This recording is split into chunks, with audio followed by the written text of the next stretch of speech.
Welcome to Phillip Island, Victoria in Australia. What a setting we have for this great sporting contest, the Little Penguin Sea to Dune race. Nervous moments always as they gather on the beach, the tension mounting, and away they go. There's the defending champion, wearing his familiar navy blue and white, great waddling style. Another pre-race favourite though, losing touch with the pack. Maybe that's why. A few too many fish in the day's feeding.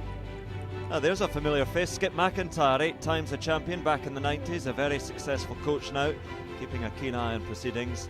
This the leading group, 1 or 2 still able to put on a show for the camera, others just ploughing straight over it. Some resorting to shortcuts. Sad that cheating has crept into this beautiful sport. The judges will have a look at that. But up at the front, the pace is relentless, closing in on those sand dunes that will offer a bed for the night. The fatigue starting to tell. Who's got the finishing kick up on the outside? What a turn of pace from that one, whichever one it is. No answer from the rest, and he takes victory. What a win. There we are, into the Burrow, building an extension with his winnings, and back tomorrow to try and defend his title here on Phillip Island.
Welcome everybody, I am Ranger Viv and I'll be taking you through tonight's Penguin Parade, and we have with us tonight Ranger Rachel. So come in and tell everyone what you're going to be doing with us tonight, Rach. Thank you, Viv. Hi everyone, my name is Rachel and I will be monitoring your questions through YouTube and Facebook, so please feel free to pop them in.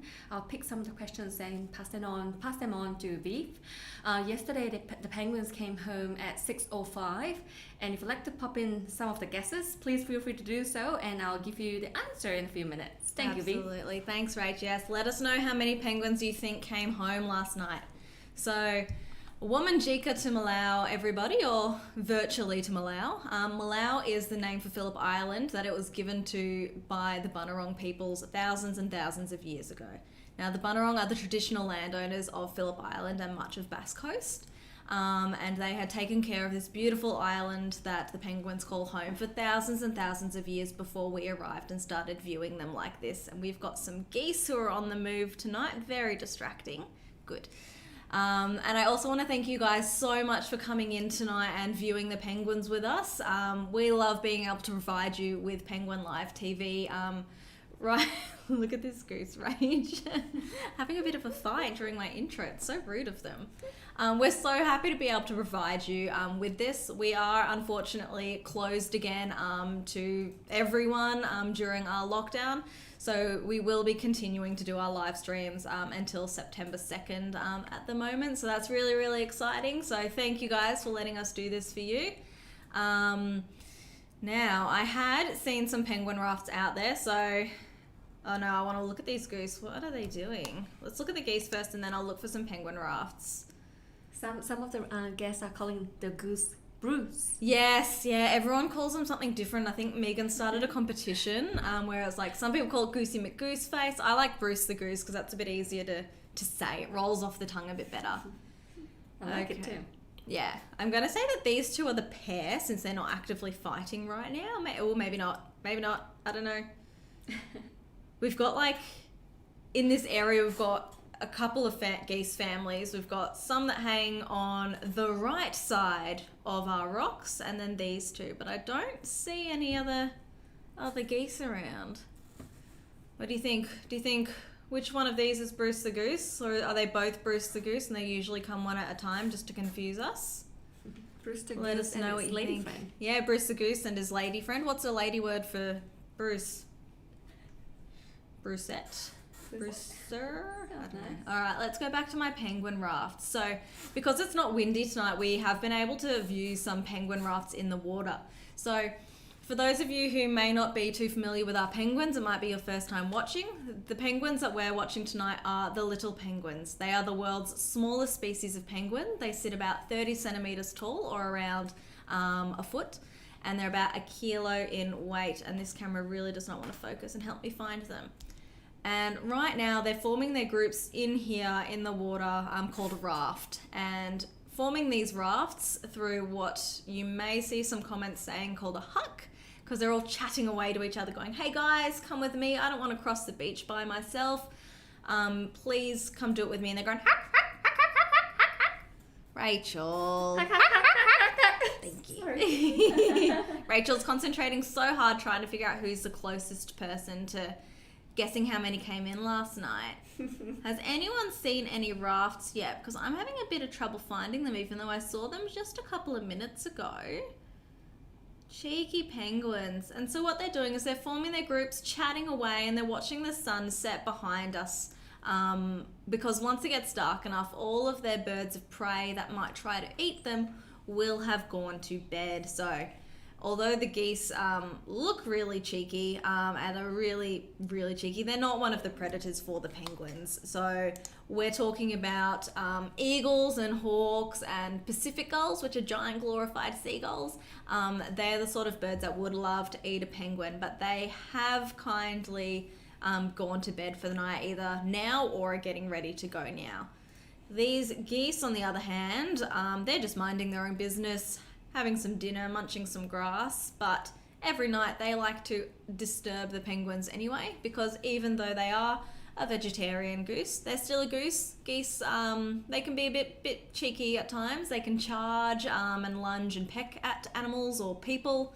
So we'll see if these geese decide to behave with us tonight or decide to pick on our penguins a little bit. Now we've got a really nice reflection as the sun sets behind us on the water, which is lovely. Well, I still can't see any rafts yet. So they came in, Rach said they came in last night at 6:11. Yep. So hopefully they'll come in at a similar sort of time tonight. It's, again, nice and dark from all the clouds. So we'll see what these penguins feel like doing for us tonight. Now, Rachel, have you had any good guesses for last night penguin numbers? I do. There's actually a lot of them pretty close. Yeah. Yesterday we had 605, and the closest I think is Alex. Alex guessed 575. Ooh, Good very one. close. That was 605 penguins last night, which is great for this sort of time of year. So hopefully we'll see either the same or more than that tonight. Oh, is that a raft or is that rocks? Even as a ranger, we will always mistake rocks and seaweed for penguins. Like no one is so good at spotting them that they never mistake a rock for a penguin. And I did 100%. Those are just rocks that I keep thinking is a raft of penguins, or just really hoping are penguins coming in. But that's okay. That's all right. We'll just continue watching the view and maybe these geese for a little bit longer, see what they feel like doing while we wait for penguins. We've got a questions for you, Oh, Viv. yes, love questions. Thanks, Rach. Thank you. From Captain Haddock. How deep do penguins dive? How deep do penguins dive? So penguins obviously have to dive a lot for their fish. So they're diving generally 20 to 50 meters each time. But the deepest depth we've recorded was around 70 meters. And they're not only going really deep for fish every time, they're doing it over and over and over again. So every day they could dive between 1,000 and 1,500 times a day. So they're just literally going up and down for fish all day to make sure they can get a big fat tummy full of fish before they go on to whatever they're doing next. So I don't know what bird that was, but that caught me by surprise. Just flew right at the camera there. So a lot of people think that the penguins come in and out every night and are surprised when we say, we had this many penguins come in tonight and this many last night. And that's because it's so exhausting being a penguin. So if they're coming in and out every single night, they've not only got to swim however far they need to find fish, then swim home, cross the beach past any scary predators and past these mean goose, as well as walk all the way home. Instead, they stay out there for 80% of the time. They only come home when they have to. So right now, they're coming home depending on if they're preparing to breed or not. So when they're breeding, they're going to come home sort of every few days to a week until they've got chicks, and then they'll come in a lot more regularly. They've got really little chicks every day. And all the other penguins who know it's winter and haven't decided to start breeding early, they'll be coming in maybe every 2 to 4 weeks at a time. So that's why the numbers vary so drastically throughout the year. So winter, when I first started, we'd have maybe 200 to 400 penguins a night. And then this winter we've been having, I think around 400 is probably the smallest amount of penguins we've had this winter. Well, besides that foggy night where we had 28. And then in summer we can have over 4,000 penguins a night. And that's just because they've all got teeny tiny chicks that need to be fed every single day. And while we're on chicks, although I personally haven't seen any chicks yet, there was a note from one of our research team, Paula, I believe, saying that there are a couple of chicks at the parade. They're not where I can view them with the camera, unfortunately, but they're postguard chicks. That means they're about 3 weeks old, and postguard is when the parents are finally able to both go and get food at the same time. So usually penguins will take turns. So one will stay with the eggs or the chicks and one will go get food, and then they'll swap every day or every couple of days depending on the age of those chicks. And once they hit about 3 weeks old, the chicks are huge. They're, they're big fatties, and they need a lot of food. So both of the parents have to go out and get food, and they'll both come back every couple of days to make sure the chicks can get all of the nutrients they require. And at about 3 weeks of age, since they no longer need full supervision from their parents, that's when they start coming out of their burrows or their boxes and being visible to us, which is great. So it's a shame that Rach and I don't get to see those guys tonight. But they're gorgeous and fluffy. Oh, geese. Oh, there's 4 geese now. No. All right, so since this is the one that stayed here, I'm going to go with this is Bruce the Goose because he seems to have won that fight. But yeah, so the fact that we have some chicks and some postcard chicks that have made it to 3 weeks is a really good sign, and hopefully we'll start seeing more chicks and some chicks around the burrows where they're visible to us on the Penguin Live TV as well, because there's nothing more that I love than showing people penguin chicks, because if you think penguins are cute, penguin chicks, they're just absolutely ridiculously cute. Now these penguins really just want to keep me talking and keep me waiting tonight, don't they, Rach? They do. They do. Have we had any more questions? We do, from Lizzie219. She's asking, how many species of penguins do we have in Australia? Ah, good one. So in Australia, we only have the one type of penguin, which is our beautiful little penguin. But across the world, there are about 19 species of penguins, but we are only lucky enough to have just our one little one here. But these guys can also be found in New Zealand, and they're basically found across the whole bottom of Australia and Tasmania, and just going up a little bit up the sides of the coast. Alrighty, so while we wait, how about you guys? I know a lot of you have been watching for a long time, and even if you're new here tonight, I think you might have some things to say about this. Can you tell us what your favourite thing about penguins are? Whether it's our beautiful penguins here that are keeping us waiting, or a different type of penguin. So let's have a bit. That could be fun, and Rachel will have a look and pull out some fun ones for me to have a read of. My favourite thing about penguins is probably that they are just so clumsy. Wait, that sounds really mean, I know. So penguins, like I said, they spend 80% of their life in the water, which means they are so adapted and evolved to life in the water. So they are perfectly streamlined, their colours are camouflaged perfectly with the water, and their knees are fused so they can keep that streamlinedness. Everything about them is streamlined and designed to swim. So when they come on land, they trip over themselves, they walk into each other, they just fall over everywhere, and they are just, for an animal that has evolved so perfectly, they are so clumsy and adorable. They are hard to resist, and that will make it fun with the fact that we have our pond. Hello, Goose. A little bit of a pond going tonight. Oh, maybe I'll move it so you can actually see it, not behind my face.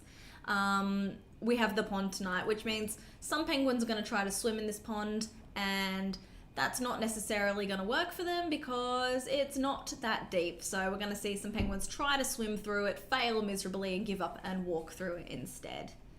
All right, I think we might have a look down the beach and see if there are any penguins anywhere. Rach is diligently listening to the radio going, come on, guys. Yeah. And we've got Margaret, Kira, and Kaylee loves the penguin waddles. The penguin waddles, yeah. Yeah, and it's waddling bum. The waddling bums, yeah. Waddling bums are a lot of fun as well. Okay. Ooh. No, I don't see any penguins hanging out with us. Let's have a look. Let's have a bit of a chat about this. In the centre of our screen, you can see right up the middle here, up our general viewing. I don't know how much we've looked at it or how much you may have noticed it before, but it's got a very big slope happening. So when we get high tide, the high tide will actually hit up on these stands here and will sort of cliff away at this centre pathway for the penguins here, which makes it really, really tricky for the penguins to be able to climb up and get home. And this is all part of our climate change process with the higher tides a little bit. And so what's happening there is we have to maintain these pathways. So every time we come in and before we start our shift is we make sure that the penguin pathways are appropriate for them. So here it means sometimes we have to jump on the sand and make it not a cliff and make it a nice slope for them to climb up. And sometimes our research team gets in the big excavators and big trucks to come in and drop off some extra sand there to make it nice and smooth for them, which is what's happened here. Is we've had to have a buttload of sand put into this area to make sure that the penguins can easily come through, because this is one of their big pathways as well, and we don't want them to not be able to get their way home. So it's just one of the ways, like most of what we do, oh, I see one penguin. Most of what we do here is keep the environment as, oh, what a bandicoot. Oh, my first bandicoot on the stream, yay. Don't run away. Oh, and I've just scared the penguin off by yelling. No. Do you imagine if they could hear me? That would be a mess. Oh, no, don't leave me. Okay, fine. I see, Bandicoot. I see how you're going. As much as we try to keep everything as natural as possible, there are things that happen that we do need to help out with, because it's not the penguin's fault that it is cliffing that much. So we do look after them a little bit in that sense.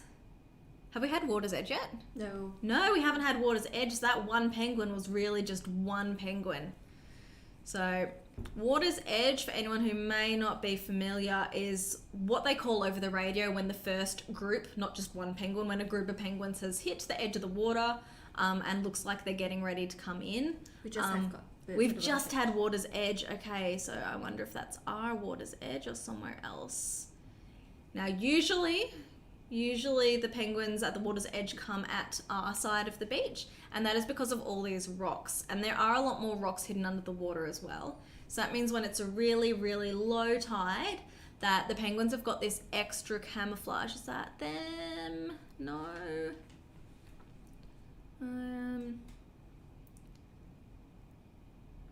Come on, penguins. While waiting. Oh, I see you, like 3. Yes, while we're waiting. Come on, Rach. Because we might see it tonight, Leanne Wilson was asking, what is the shell gritters?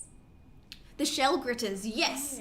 Yeah. So when a penguin is going the wrong way home, and we often see it along the highways, we'll see a penguin going the wrong way and people are like, oh, is he lost? What's happened? What's he doing? Well, I say he because I've got a boy dog and all animals are he until someone's shown me otherwise.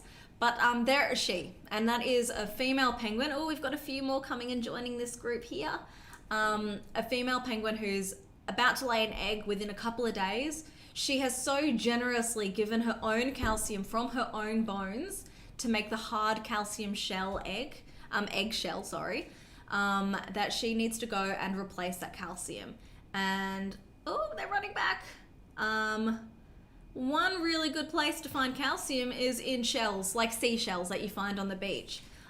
There's lots of tiny crushed up pieces of seashells in the sand. And so the penguins are going to eat little tiny bits of shell so she can absorb that calcium back into her own body that she has kindly given to her chicks. Oh, look at them. They're so cute. Oh, they've really taken their time tonight. They're like, Viv, you're new at this. You haven't been doing it too long. Would you like a challenge? And that is what they are doing tonight. Did we get, besides penguin bums, did we have any other favourite things about penguins? Yeah, we've got actually a few... Yay. A few of them, like Yvonne was saying, love how small they are and how they jump, waddle and fall. Yes, everyone loves clumsy penguins. Good. I feel less mean now that everyone also enjoys the fact that they're clumsy. They do. So I'm just zooming out to see if there's any other penguins around or if the goose is being naughty. No, alright, we'll keep looking at these guys. So I don't know what the tide was like yesterday because I wasn't on, but I know the last few times I've done the stream, it's been a high tide, which means I've only had a really small area to cross the beach. And this is a bit of a more medium sort of tide, more average, which means I've got this whole little area to cross. And crossing the beach is terrifying. Oh, yep, see, terrifying. They've just run back.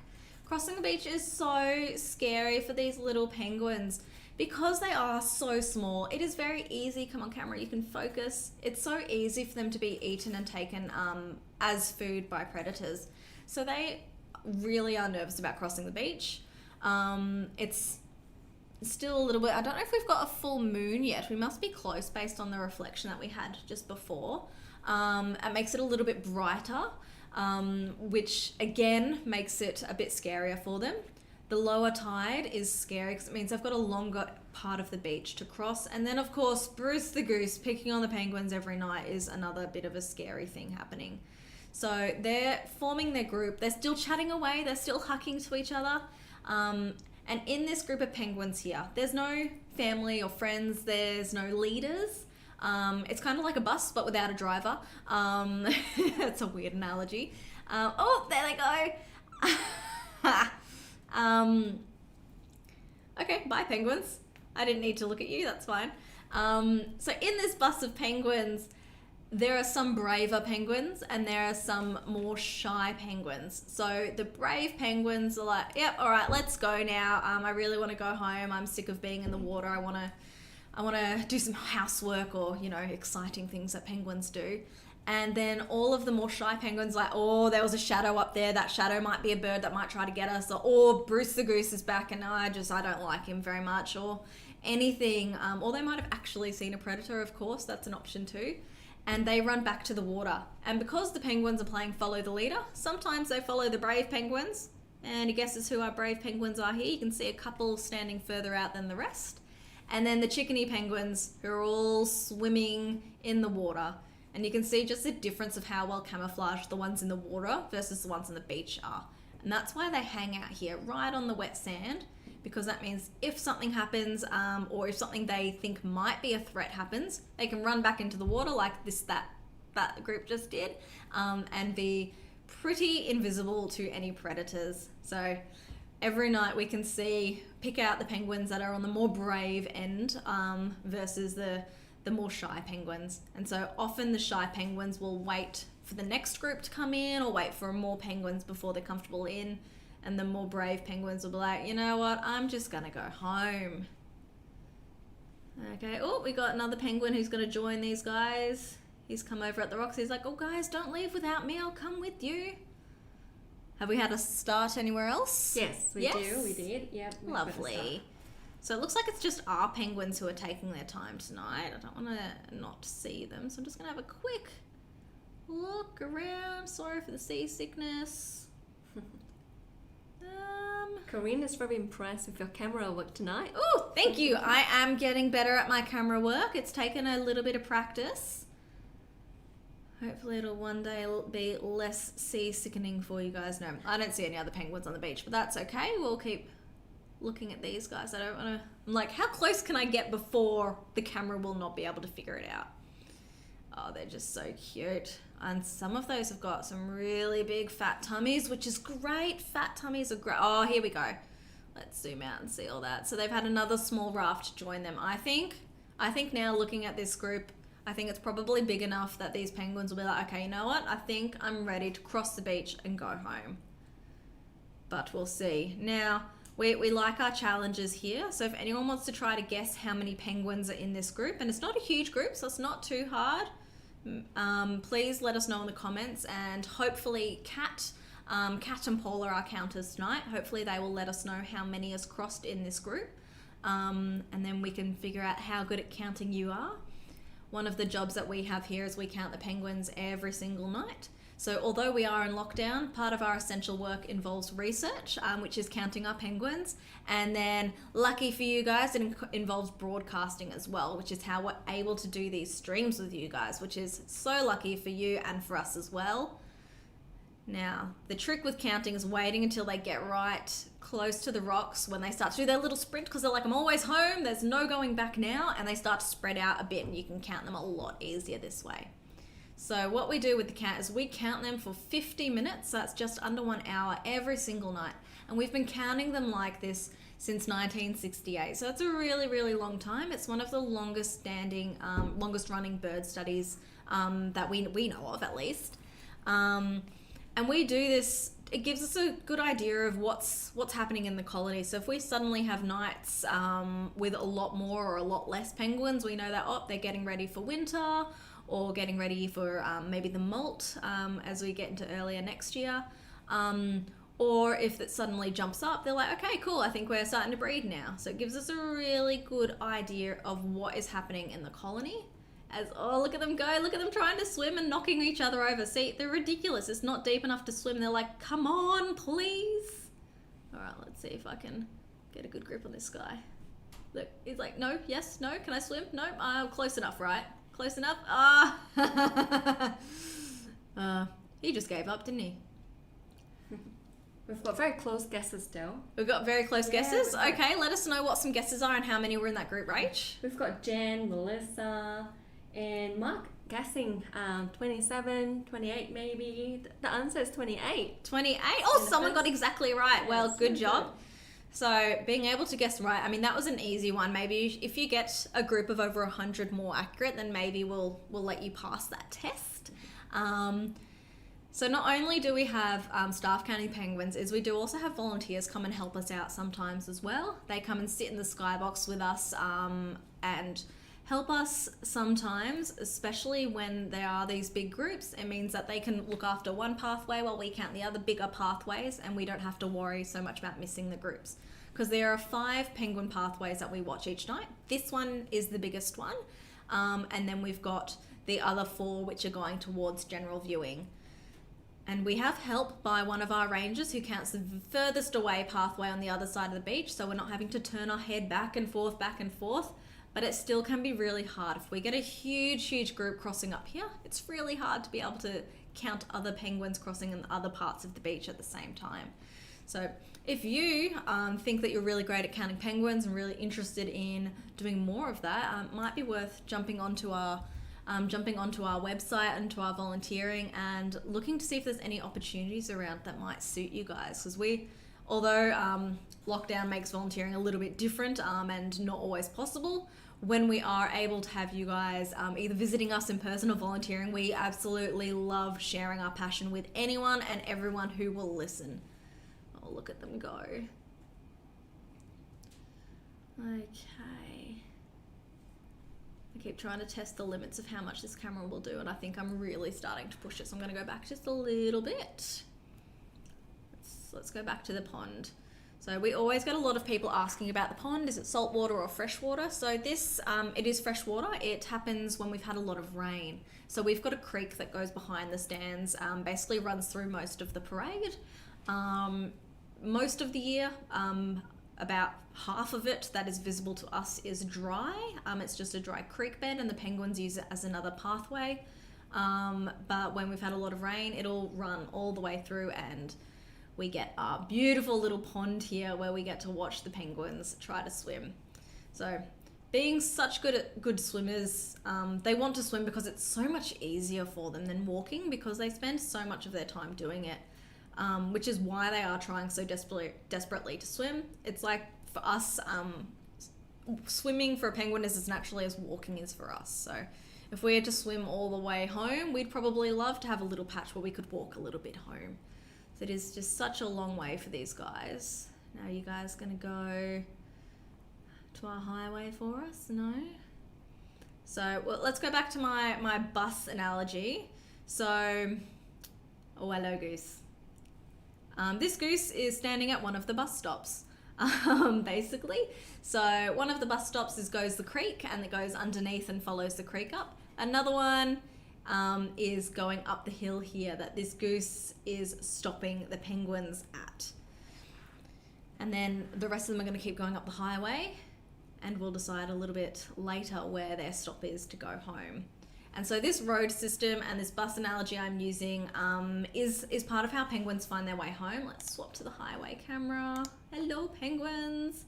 Penguins have got excellent memories, so they're able to find their way home because they've got this little road system that they use, as well as the fact that let's go to penguin bottoms, as well as the fact that they remember landmarks. So a landmark might be, for us, it might be some of the boardwalks and the stands for the penguins to view, or it might be a certain tree or a certain rock or something like that they might recognize as part of finding their way home.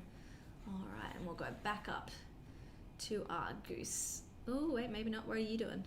You really don't want to focus on these.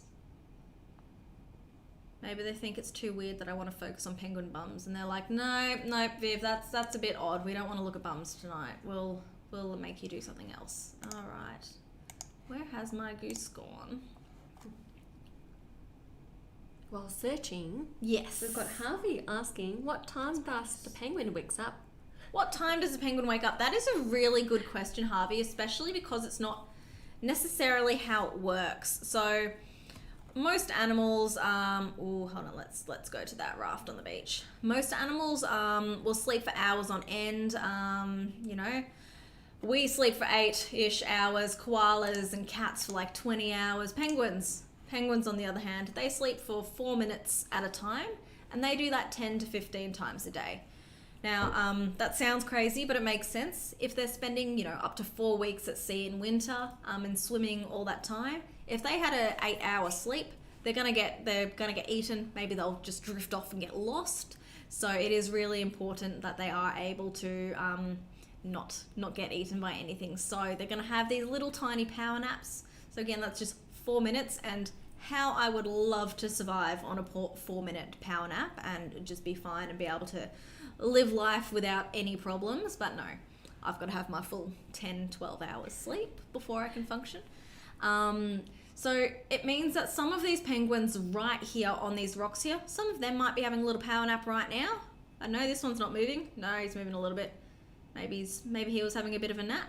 They might have a nap on the ocean, so sitting flat. And that's part of why the top of the penguin is blue and the bottom of the penguin is white. So it means if they're resting on the surface of the water, the blue is going to blend in perfectly with the ocean, and the white means if anything's swimming underneath and looks up, the white is going to blend in with the way the sun glares on the water, so they're not visible while they're having their little rests or their power naps. And then on their way home, they might have power nap right here. They might wait until they get into their burrow and have a power nap. They don't care. Standing up, sitting down, lying down, swimming. They're going to sleep wherever they want. So Rach has just given me the 5-minute warning, and I have learned too many habits of Jordan about talking too long here. So I'm going to try not to talk forever, but you never seem to mind too much. So I know you won't be mad if I talk for too long, will you? Although I have been talking a long time because of the penguins taking their time. Now, what I would love is a bandicoot to just hang out with me one night on the stream. That would just make me so happy. I love the bandicoots, like a ridiculous amount. Like, anytime you come here, if there's a bandicoot around, the rangers are going to get way more excited about the bandicoots than the penguins, because we have, about 32,000 penguins here on Phillip Island, and they're not really struggling. We have managed to remove foxes from the island. We have managed to remove a housing estate from in their way.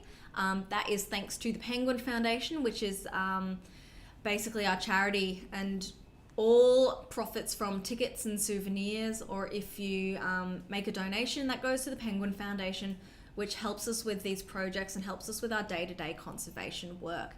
And that was able to help us have the penguins go from about 12,000 in the 80s to 32,000 that we have now. So that number is it's doubled and almost tripled.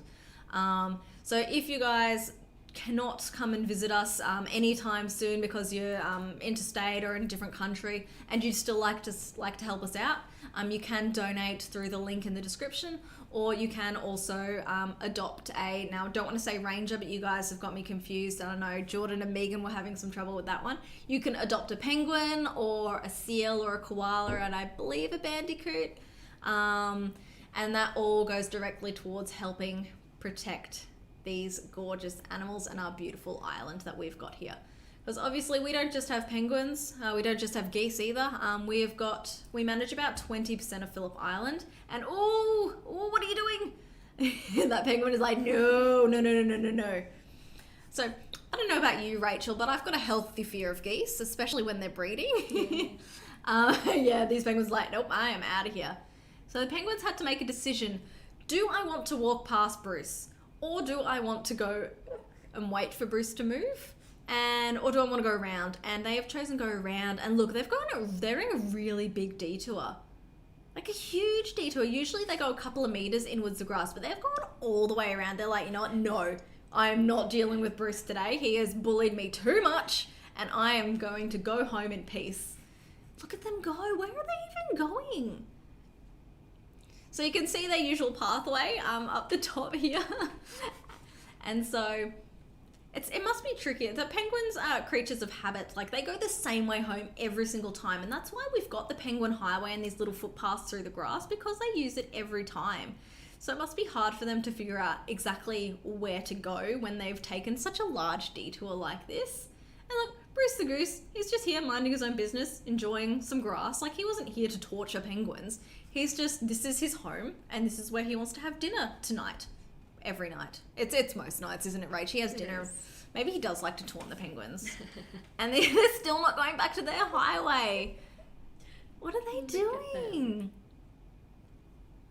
They have used this path here. We've got half of them are like, I think it's safe to go along along the path again. They've used this path for years and years. Most of these penguins, their whole life, they've used the path. So for them to be like, oh, I'm going to go around, it's it's definitely not usual. Usually they go straight back to the path when they can, but I guess, you know, geese can be a bit aggressive, especially if they've got chicks. So yeah, I think it's perfectly reasonable for them to be a bit nervous of Bruce over there. Now, I don't think the camera's going to make it much further up here, so I might have to take it back down. All right, did we have any more questions, Rach? We do actually. From Layla Karenko, 8-year-old. How old is a penguin chick before it ventures out on its own? Great question, Layla. So the penguins will go out for the first time. I'm just going to go over to the Penguin Highway. They'll go out for the first time when they're around about 8 to 12 weeks old. It really depends on how much food they feel like they need to have before they're independent enough. So by about 8 weeks, they're fully grown. They look almost exactly the same as the adult penguins. They're all blue instead of their fluffy black. And they do it all by themselves from that point onwards. So what I mean is they don't have their parents. Parents don't show them anything. They go and they figure out where the best places to fish are, how to find their way home, and how to do everything all by themselves based on instinct at about 8 to 12 weeks old. So that's about 2 or 3 months old. Could you imagine a 2 to 3 month old person just being left and it's like, I'm not feeding you anymore. You're gonna have to do it by yourself. That'd be a problem. That'd be a huge problem. So these penguins are really good at what they're doing. Let's see if you're gonna let me have a look. They're really good and they take really good care of their chicks up until that point when they've really got to figure it all out themselves. Yeah. Yes. I'm going to have to... How about we go one more question and then we can hop off and say goodbye to everyone and we'll see you tomorrow. Does that sound fair? Yeah. We've got Orange saying we should put a detour sign and some of them saying route recalculation for the penguins. Oh, maybe we should, but I wonder if that would confuse them more. Who knows how to write in penguin language? What would that sign say to the penguins? Yeah. Ellie's 8-4 wants to know how long can a penguin hold its breath for? Really good question, Ellie. Thank you. So a penguin, it is a bird, so they do have lungs, which means they have to come up and breathe very, very regularly. So they will hold their breath, for the longest we've recorded was 113 seconds, so just under 2 minutes. And I don't know about you, Rach, but I can't hold my breath for under 2 minutes, let alone, I don't know, 20 seconds. I'll probably struggle. Turn blue. Yeah, turn blue like a penguin. There we go. So yeah, they're really good at being in the water. All right, we're gonna follow this group up the hill a little bit, purely because I want to see where my goose went. He's there, and then we will actually stop and leave, probably. I don't know what they were thinking, letting Jordan train me. That was a mistake. All right, these penguins are going to stand here and go very slowly around the goose. I wonder if they'll take a big detour or a little detour. I've just realized I'm on the highway still. I'm so sorry, guys. This is because someone complimented me on my camera use. Turns out I don't actually know how to use the camera properly. And the goose left while I was doing that. All right, guys, I think we will leave it at that then. We will be back tomorrow at around the same time, so we'll start the stream at around 6 o'clock. Do you want to come on in and say goodbye to everyone? Yeah. All right. Thanks, guys. Thank you. Thank you.